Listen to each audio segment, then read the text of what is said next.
നിക്കാഹ് ചെയ്യപ്പെടുന്ന വധുവരന്മാർക്കിടയിൽ കെട്ടുബന്ധം സ്ഥാപിക്കാൻ പാടില്ലാത്ത ബന്ധവും ഉണ്ടാകാൻ പാടില്ല. ഈ ബന്ധം 3 തരത്തിലുണ്ട്. 1 കുടുംബ ബന്ധം, 2 മുലകുടി ബന്ധം, 3 വൈവാഹിക ബന്ധം. ഇങ്ങനെ 3 തരത്തിൽ ഈ ബന്ധമുണ്ടാകും. ഒന്നാമത്തെ കുടുംബ ബന്ധത്തിലൂടെ നിക്കാഹ് ചെയ്യൽ നിഷിദ്ധമാകുന്നത് ആരൊക്കെയാണ്?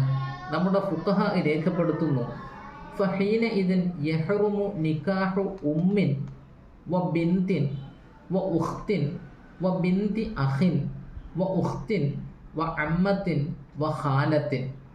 കുടുംബ ബന്ധം കൊണ്ട് നിക്കാഹ് ചെയ്യൽ നിഷിദ്ധമാകുന്നത് 7 പേരാണ്.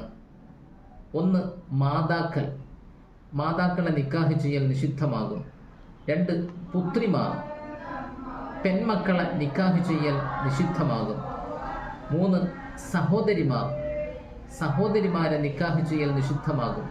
4 സഹോദര പുത്രിമാർ, സഹോദരന്റെ പെൺമക്കളെ നിക്കാഹ് ചെയ്യൽ നിഷിദ്ധമാകും.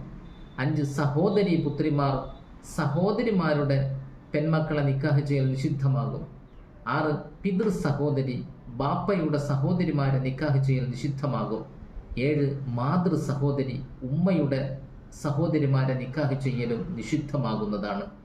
ഈ 7 പേരാണ് കുടുംബ ബന്ധത്തിലൂടെ നിക്കാഹ് ചെയ്യൽ നിഷിദ്ധമാകുന്നവരെന്ന് വിശുദ്ധ ഇസ്ലാം പഠിപ്പിക്കുന്നു.